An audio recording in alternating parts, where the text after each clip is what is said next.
Park Place reports Ubisoft runs to the New York Times to attack players in defense of Assassin's Creed Shadows. It's such a funny headline. This giant corporation running to their corpo journalist buddies. They further say French video game developer Ubisoft ran to the New York Times in order to attack its own players in an attempt to salvage its upcoming Assassin's Creed Shadows game.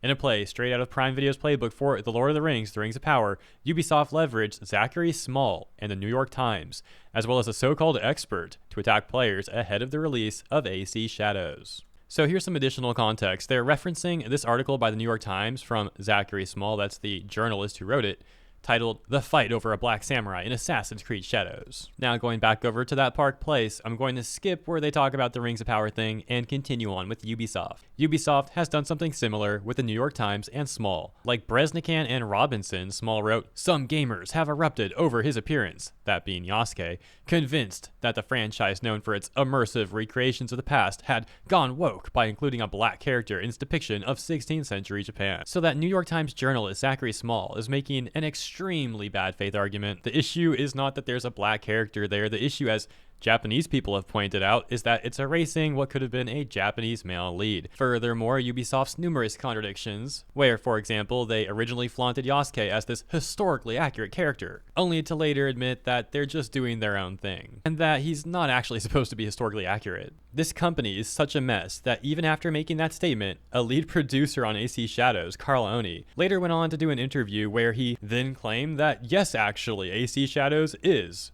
attempting to be as authentic as possible. And now once again, back at that Park Place covering that New York Times article, they talk about how that journalist Zachary Small then attempted to weave a false narrative by citing that historian Yu Hirayama, a dude whose claims have already since been credibly refuted. So it really comes off like the New York Times has done absolutely no research on the situation and they're just attempting to run defense for Ubisoft. And that might be intentional. You know, maybe they don't really care about what's actually going on here. And as mentioned, they're really just trying to defend their corpo buddies over at Ubisoft. Probably what's going on here. I would not be surprised. It's like it's taken right out of the playbook of disingenuous slop. Oh, these gamers are criticizing this corporation.